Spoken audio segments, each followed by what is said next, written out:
Good afternoon students. आज का हमारा टॉपिक है सामान्य संभावना वक्र, नॉर्मल प्रोबेबिलिटी कर्व। यही टॉपिक मैंने आज जूम क्लास में पढ़ाया था। जो बच्चे उसमें कनेक्ट नहीं हो पाए हैं वो यूट्यूब के माध्यम से इस इम्पॉर्टेंट टॉपिक को पढ़ सकते हैं। सामान्य संभावना वक्र, नॉर्मल प्रोबेबिलिटी कर्व, इसकी शॉर्ट फॉर्म है NPC। क्वेश्चन आ जाता है कई बार कि NPC की फुल फॉर्म बताइए। ठीक है, तो आप लिख सकते हैं नॉर्मल प्रोबेबिलिटी कर्व।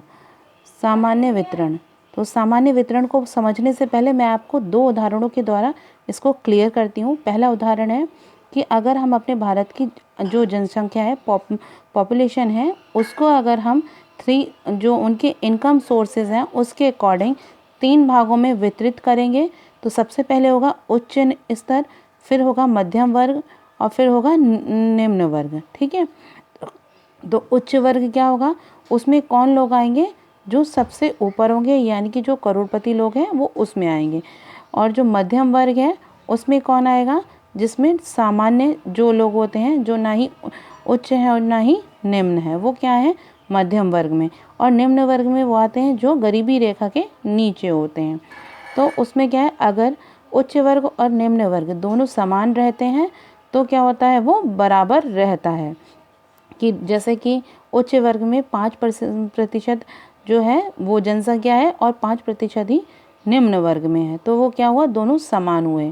उसमें क्या हुआ, सामान्य वितरण हुआ उन दोनों का। और जो मध्यम वर्ग है उसमें क्या होता है, औसत सबसे ज़्यादा और सबसे अधिक होता है।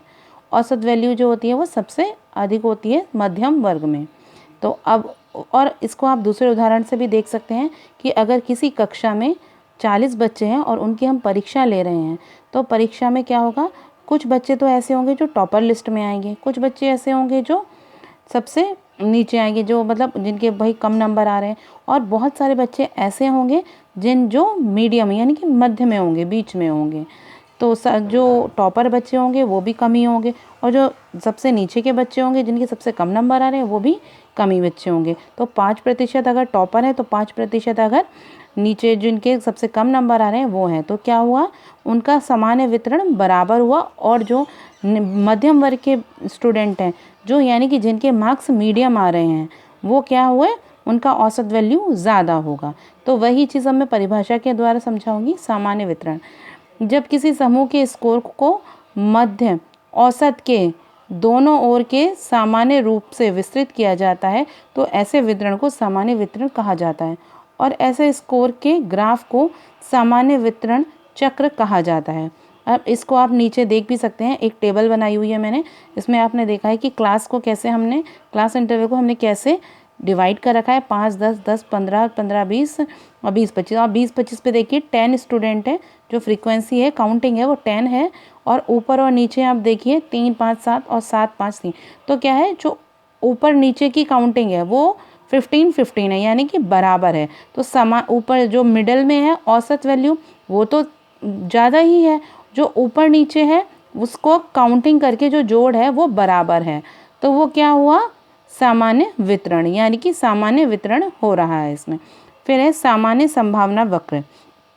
ऊपर जो था बराबर हो रहा था, यानी कि बिल्कुल समान था। सामान्य संभावना वक्र में क्या होता है, समानता नहीं होती, यानी लगभग होता है।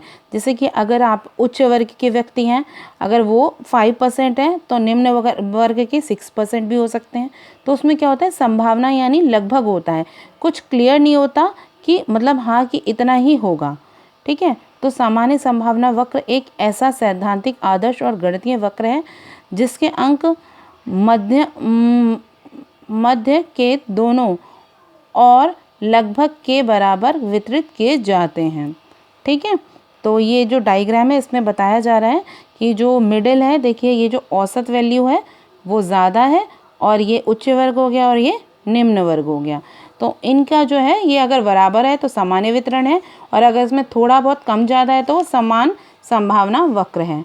अब इसके गुण, सामान्य संभावना वक्र केंद्र और चरम पर सममित होता है, यानी कि यहाँ देखिए दोनों तरफ ये समान है, दोनों चरम पे समान है।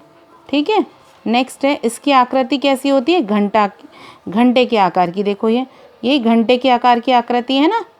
ठीक है, और सामान्य संभावना वक्र की रेखा दोनों सिरों पर एक्स अक्ष पर स्पर्श नहीं करती है। ये जो एक्स स्पर्श है ये दोनों इन पर वो जो है स्पर्श नहीं करती है।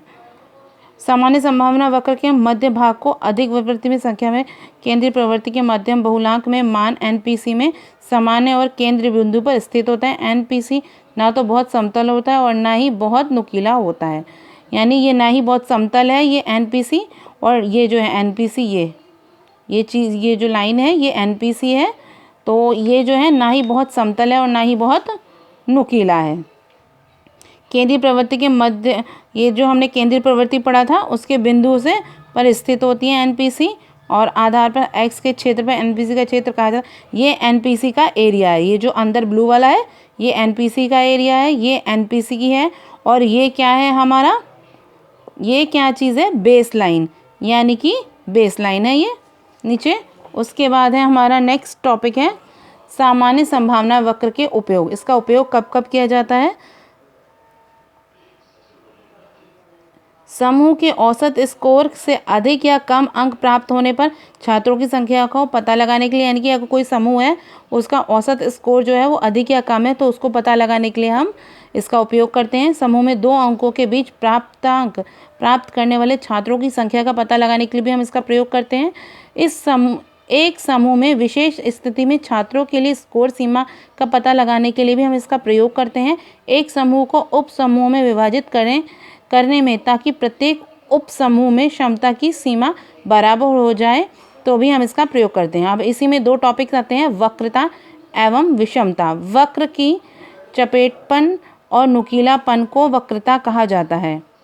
चपटापन जो होता है ना इसका, ये जो चपटापन है देखो ये इसको वक्र की चपटेपन और नुकीलेपन को वक्रता कहा जाता है। वक्रता 3 प्रकार की होती है। महावक्रीय वक्र जो ज़्यादा नुकीला, और महावक्रीय वक्र उसे कहते हैं, ये जो होता है सबसे ऊपर वाला जो ये नुकीला है, इसे हम 3 डायग्राम में भी बता सकते हैं, पर मैंने एक ही डायग्राम में तीनों को बना के आपको बताया है। जो ये सबसे ऊपर और नुकीला है सबसे ज़्यादा वो है महावक्रीय वक्र, और ये पॉजिटिव होता है क्योंकि ये सबसे ज़्यादा नुकीला होता है। इसमें प्लस ही होता है, माइनस नहीं होता है। सामान्य वक्रीय वक्र यानी कि ये ना तो ज़्यादा नुकीला है और ना ही ये समतल है बिल्कुल, तो ये सामान्य है। इसमें इसका जो स्कोर होता है वो 0 होता है, मतलब सामान्य वैल्यू रहती है 0, इसका वो रहता है 0। अल्पवक्रीय वक्र जो होता है ये नेगेटिव होता है क्योंकि ये बहुत ज़्यादा समतलीय है, यानी कि समतल से मिला जा रहा है, बिल्कुल फ्लैट है। इसमें क्या है, माइनस करके ही हम अब अपवक्रीय वक्र को निकाल सकते हैं। नेक्स्ट है टॉपिक हमारा विषमता। विषमता का तात्पर्य मध्य बिंदु के दोनों ओर स्कोर आवृत्तियों का वितरण से होता है, यानी कि ये आपको दिख रहे हैं ये विषमता है। इसमें भी 3 वक्र होते हैं, एक तो सामान्य जो सबसे नॉर्मल है, एक विषम वक्र होता है जो ऋणात्मक होता है, और एक होता है धनात्मक। धनात्मक में प्लस होता है और ऋणात्मक में माइनस होता है, यानी कि ये इधर से कम है, लेफ्ट वाला जो है वो धनात्मक है और जो राइट वाला है वो ऋणात्मक है, क्योंकि वो कम है और धनात्मक जो है वो ज़्यादा है। ठीक है, और नेक्स्ट टॉपिक हम मंडे को करेंगे। अब आप लोग इसे पढ़ लीजिएगा, ये इम्पॉर्टेंट टॉपिक है।